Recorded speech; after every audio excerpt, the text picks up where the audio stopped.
Wait, what? Did this happen in the book? I don't know. I cannot remember anymore if this happened in the book either. Too. I think we have to kill this guy. Jesus Christ. This girl. I mean, this guy. Holy shit! Did you see that? Yes. Get her. Get her. Get her. Get her. Oh, don't die. Don't. Where's this guy? I can't select him. He has to. Where is this guy? Wait. Select this guy. Oh, they're not dead. They're just. Yes. So. Okay.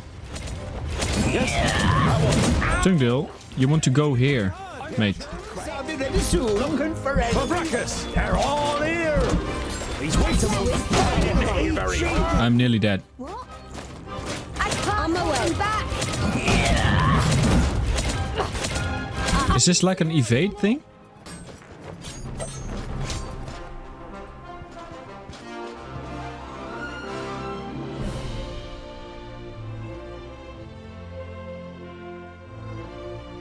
No sooner does the unknown dwarf fall unconscious to the floor than her control over your comrades disappears. Really weird. You fetter and gag her until you know more about her sinister powers. That was, I hope I didn't hurt you, Scholar. It was as if in a dream, but at the same time, it wasn't. I heard her voice in my head, and although I knew better, I only saw orcs attacking me. You were the enemy. Boindil goes over to the shackled dwarf and kicks her gently with his boot. This is never a child of the smith, even if she looks like one. Those gifts. By Fracas, there is something evil at work. You kneel in front of the dwarf and press your axe against her throat. My name is Tungdil. If I remove your gag, will you answer some questions? The captive nods, and you pull the gag out of her mouth. Geralda is my name. It would seem I underestimated you. What are these powers? I never heard of a dwarf being able to do anything like that. I've never heard of anything like it. Neither have I. I haven't had them. Oh, dang. Okay. When I try to remember. Maybe I know. I don't know for sure. Black mist, and I taste iron and mud, and there's an elf who. Did the Alpha give you these powers? When I try to remember, it hurts. Like needles sticking into my head. I am Geralda Bloodstone. I was... So yeah, she's dead. What do you mean by scum? Which king do you belong to and what are you doing You in? said something about scum when you attacked us. Has Namora done anything to harm you? Not her. So that means she can kill everyone. Betrayal. What? Damn dwarves kill them with their friends. Human. She only acts True. at being an elf in theatre. In the theatre? For the first time, Geralda looks at Namora without a Something in my eye. expression. She must die.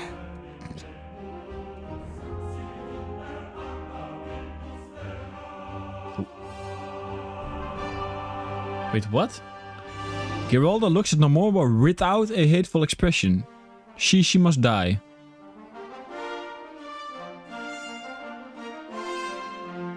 Where have you come from and what brings you to Wayan? I was on my way to the Free Folk. They are said to live in the middle of Girdlegard, without kingdoms or their laws. The Free Folk? You mean dwarves? Yes, dwarfs who have left their kingdoms, voluntarily or otherwise. Not everyone has a place in their kingdom. You instinctively think of your own plight. You are not a secondling, and won't be welcome among the fourthlings since you placed obstacles in their king's path. Don't believe this nonsense, Scholar. The Free Folk are just a fairy tale that people tell themselves when they don't want to stick to the traditions. Just look what good it's done Geralda. Geralda prepares to reply, but then she holds back. Enough talk! She is dangerous, probably crazy. She attacked us, we should put an end to her. It's what you call amnesia, memory loss, a tool often used in stage productions. We don't know what happened to her, and maybe she doesn't either. We can't just kill her. So you also make music? Nice. Yep, I also make music. I mainly make music. You can check it out on my channel, like it's in the info box below. This dwarf is not a real dwarf. I think she's dead already, but then the Parish Land just grabbed her and revived her as an undead. Yes, I listened and subscribed to the music channel. Thank you so much. I hope you liked the music as well, but probably if you subscribed you did. She is too dangerous to leave alive. We'll take her with us. I think we'll take her with us. She's too dangerous just to let go, so we'll take her with us. Remove the fetters. You nip any objection in the bud and turn to Geralda. In the bud. Don't know what has happened to you, but we... Is it really bud with a D? Or is it bud with a T? I thought it was with a T or T always. Just as surprised by your decision as your companions. Thank you. I would be happy to accompany you. I am Geralda Bloodstone, of the Fourthling Kingdom. I'm sorry that I attacked you. It was a misunderstanding. You realize that your decision doesn't please everyone. Boindil and Namora seem particularly upset. But they hold back, and you continue on your way, a slightly gloomy mood hanging over the group. She's level 10. She's level 10.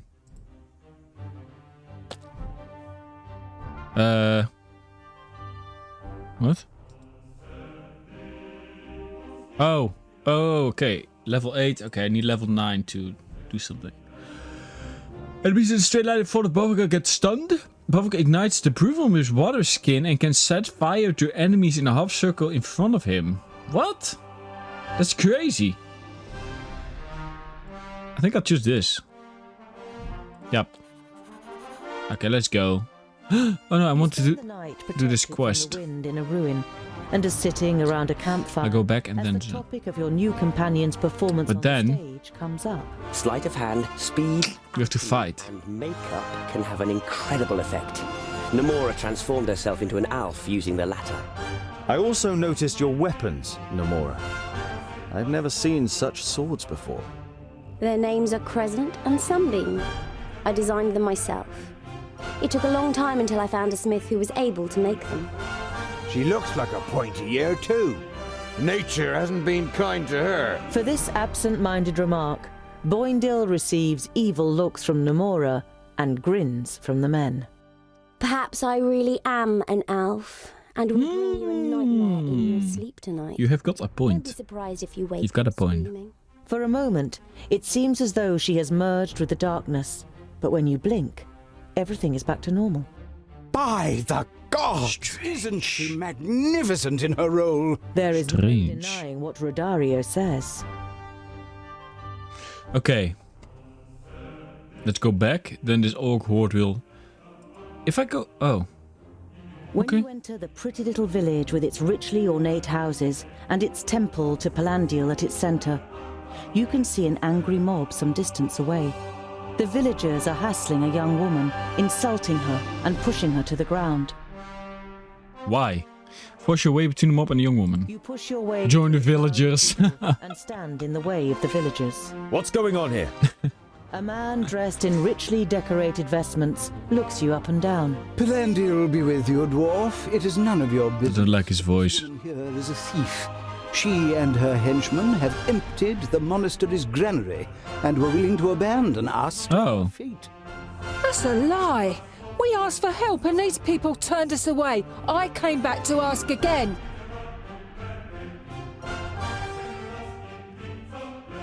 What evidence do you have against this woman? We found the granary. Ace Attorney. Almost a third of our grain and a significant amount of supplies have gone. And all this just one day after she and her people were snooping around here.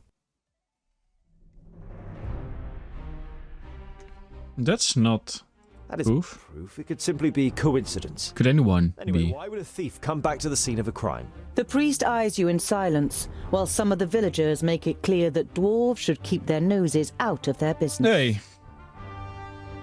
Tell us what happened. Tell us what happened. The villagers grumble, but the priest gives the woman a chance to defend herself. Of course. My I'm a name is dwarf. Tavia. I was forced to flee Tabayin with my family when the perished land began to spread. My husband, we had to leave him behind. The horror in the woman's eyes gives you a good idea as to what became of her husband. No one accepted us in the north. There are too many refugees and everyone is scared. Queen Wei has offered land in Wayan to anyone who will work hard. Help her. I'm trying. But what should we grow if no one will sell us grain? We offered a fair price, but Father Malin... She darts a scathing gaze at the priest. He wanted double the amount. The priest glances briefly at the angry Double? villagers. Dang. Then he replies in a firm voice. It was a hard winter. And with the increasing frequency of orc attacks, we must think of ourselves first and foremost. Even we cannot help everyone. The bystander... I understand both points. Let the woman go. We can investigate the matter if you like. Do what you have to do. We have more important things to take care of. The accusations are serious, so let's get to the bottom of the matter to be completely sure. We have no doubt that she did it. The priest looks at the villagers standing around him, the lust for blood written in their faces. On the other hand, before we do something we can't undo...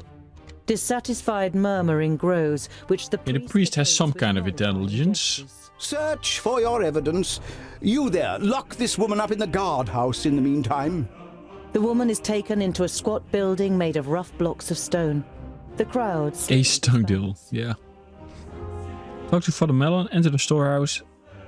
And then just leave. Just leave. The priest is lost in thoughts, standing in front of the temple, as if he couldn't decide whether to go in or not. What can you tell me about Seaton? I was wondering, what was here first, the temple or the village? The chicken or the egg? A keen eye. The temple is indeed much too big for such a small village. It was built on the foundations of an old stronghold when salt was found nearby. The village has grown over the years in the shadow of the temple. Good people live here, honest and pious children of Pilandil. He glances at the place where the woman was surrounded. Why can't we just be left in peace? How important to you is the stolen grain? Of course very important, so I don't have to... And the priest returns the gesture. Enter the storehouse, enter the guardhouse. You enter the village's large storehouse. The ground floor of the two-story building is full of turnips, with large barrels and clay pots on the floor and on high shelves. Several villagers are carrying out stock-taking. They're being supervised by a weedy man who observes them with a grim expression and writes things on a wax tablet every now and then. Observe the scene a little longer. Work is in full swing. The man with the wax I like these narrations and the choices you can do. When one of the peasants shouts out a number to him. It shouldn't take too much longer until they finish the inventory. There are sacks piled up on top of one another on the first floor. They are most likely filled with different kinds of grain and, judging by the omnipresent white dust, flour. It's too dark here. Can someone light a fire? Inspect the empty corner in the dim light. You walk towards the only area in the storeroom where you can see the floorboards. You hesitate as your boots slip on the floor, as if you're walking on mud. Tungdil? The Magister Technicus carefully observes the roof beams above the empty corner. He grabs at a beam and crumbles something between his fingers. You can't make out what it is, so you copy him and feel damp, rotten wood. It's very easy to pull away small pieces. What are you doing here? The man with the wax tablet is standing on the stairs. He sounds half angry, half shocked. No one is allowed in here. Is no one allowed in here? What are you here? Why are you here then? What are you doing here if no one is allowed to be here? I'm allowed to be here. It's my job. I'm the steward of the temple. Morris is my name. Do you realize that the floor here is leaky? Here. The roof and the floor are damp. Those savages. It wasn't enough that they steal from us. They had to damage the roof too. That was probably where they got in. Yeah. Didn't start to rot yesterday, good man. The steward's face turns bright red. And you are the experts on such He's a technician. Assuming the roof here has been leaky for a long time, what would have happened to the grain in the sacks directly underneath? Oh. The man wets his lips. Oh. The roof was fine. I'll have it repaired. Oh, you guys think what I'm thinking? Get out of here. The steward angrily blocks off all further attempts at talking to him, and even when you threaten him with Father Malin, it doesn't have the desired effect. The father trusts in him, he says, and he's always been a devout follower. The heavy door of the storehouse closes behind you, and you hear a bolt sliding into place from the inside. Into the guardhouse. You enter the guardhouse, and before the guards know, Boindil and Boendal have caught them up in a friendly conversation. Shielded from the view of the guards, you exchange a few words with the suspect without being disturbed. Where are your people and where are the spoils? Where have you taken the grain and supplies? Why not just ask straight away? I don't know anything about grain or supplies. Apart from the fact that we can do with both, I'm telling you, I am innocent! Okay. Jesus. Why did you come back to the village? Alright, tell us what happened. Yeah, she came back because they really need it. We won't let anyone do anything to you, but if we are going to help you, you will have to tell us the truth. The woman looks you in the face, then her head sinks, and when she looks back up, she has tears in her eyes. Please, I just want to go back to my family. I don't know what happened. It's pretty sad. Tungdil. You feel sympathy towards the woman. You raise your hand to silence Rodario and nod to the woman to continue talking. We asked for grain and were full of hope when we saw the well-filled granary. But we hadn't reckoned on the malice of the people here. A slow, ironic clap sounds from behind you. Confused, you turn around to face Rodario. Bravo, my dear, with tears and everything. He's of course the specialist in this, so... The art of acting is present. None of what she said corresponds with the truth, Tungdil. She is lying and trying to deceive us. Not completely talentless for an amateur. You expect the woman to deny everything, but when she overcomes her amazement, she spits in the actor's face. And what if I am? I would do it all again. The people here have more than they need and Oh, my people are wait! starving. Is that fair? To take more, of course, the second one, but... Spit it out. Where are the spoils? And the okay. people? I'd rather die than tell you that. The woman looks at you determinedly, and neither of you blink. Why did you come back here after stealing the grain and supplies? We didn't steal them. We paid for them. A reasonable price, just not to Father Malin. You had help. He promised us 3 dozen sacks of grain. When we opened the sacks in our hideout, we realised that most of the grain was rotten. He thought he'd get away with it. The woman looks around wearily. And by the looks of things... So that's like... Oops. I don't know who his accomplice was. Morris the steward offered you the grain, didn't he? What does that matter? I've no proof it was him. And even if I did, if I admit that we have the stuff, I'll be hanging from a tree by this evening and my children will starve. I beg you, let me go. We bought the grain and the supplies. Perhaps he wasn't allowed to sell it to us. But we paid. And with a little seed we can sow, at least some of us have a chance. Okay, so she still is kind of right. In her right. I guess. I would find the decision a lot easier if she hadn't lied to us. I trust you. You lied. Who wouldn't do everything to offer their children a future? Lying is the very least. I don't think you should be locked up. I'm letting you go. I don't want you to be hanged just because you tried to support your family. Yeah. Go. You open the door. The guards jump up, take up their swords, and let their hands sink down again when they feel the axes I'm of the judge, dwarves jury, and against their executioner, throats. but not an executioner The woman lays a hand today. on your shoulder for a moment as a sign of gratitude before she runs from the guardhouse. I hope you know what you're doing, Scholar. Maybe I should have talked to the father Does not first. give you the feeling you've made an undisputed decision. No more follow them in secret. Find out where they go. Namora, find out where she's heading, and then That's the rejoin. best. Fergus wants to raise an objection, but before he can think of the right words, Namora has kissed him on the mouth and has disappeared round the next corner. You leave the guardhouse and explain your plan to Father Malin. You expect him to object, but he seems to be satisfied. You assume he'll make you responsible for everything if something goes wrong, and will claim a piece for himself if you are successful. I don't think so. Bye-bye. Like every night in the wilderness, you set up camp and assign the watch. Bavragor takes first watch this evening, while the rest of you sit by a small fire, toasting some bread. You're not particularly surprised that neither Bavragor nor any of the others notice the guest who suddenly appears out of the darkness next to you. Namora! Fergus jumps up, and moments later has embraced... That's quick. Were you Jesus. able to find out anything? She didn't detect me and led me straight to the hideout. I can show you. It's a cave some miles off from the path. Almost 4 people, men, women and children. You nod. You have tracked down Tavia's hideout. Okay, so where is it? Over here then. Sorry about the yawn. Weckenstein. No, I don't think... Where is it? Then where is it? What can I... And I can't go down. Where is it then? Side quests. Gibraltar. No?